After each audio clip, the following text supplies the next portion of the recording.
Last year, Afghanistan's version of Sesame Street introduced a young, female character aimed at inspiring girls in the deeply conservative Muslim nation. Now a new puppet is joining the cast, her brother, who will show boys the importance of respecting women. Zarak, whose name means smart in Afghanistan's two official languages, is a 4-year-old boy who enjoys studying and learning. He joins his 6-year-old sister Zari, whose name means shimmering, on Afghanistan's version of the show, Sesame, Sesame Garden. Both Muppets wear traditional Afghan clothing, baggy trousers and long embroidered shirt known as a shalwar kameez for Zarak, and colorful native dresses and a cream-colored hijab for Zari.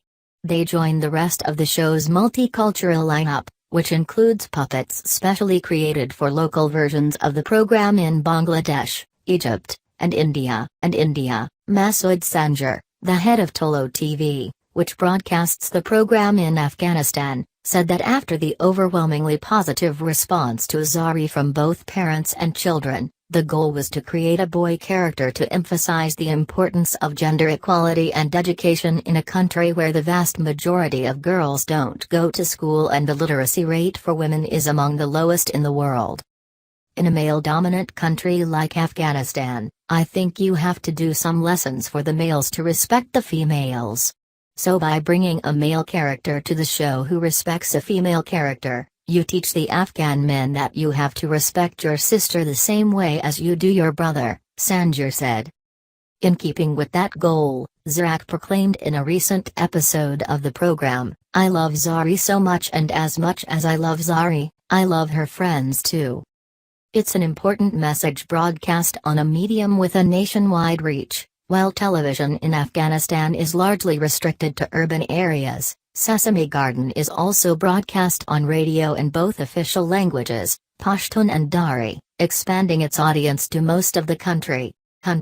Both Zari and Zarak were created in New York, and their costumes incorporate fabrics and designs from all of Afghanistan's major ethnic groups to promote inclusiveness in a society racked by decades of conflict.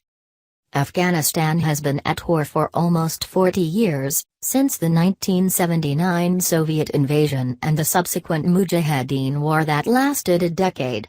That was followed by a devastating civil war in which warlords drew lines based on ethnicity and killed tens of thousands of people in Kabul alone. The Taliban took over in 1996, and their 5-year rule was one of brutal extremism in which they banned women from work and girls from going to school, confining them to their homes. The radical Taliban regime was forced from power by the 2001 U.S. invasion that ushered in a democratic experiment and billions of dollars in international aid to help rebuild the country. Ahmad Arubai, the producer of the Sesame, said he was hopeful that the new characters will eventually have a wider audience outside of Afghanistan. Possibly, in the coming years other Muslim countries, which are running this program, might use our characters, such as Zarak and Zari. They might use our scripts, translate them in their own languages and use them in their countries, he said.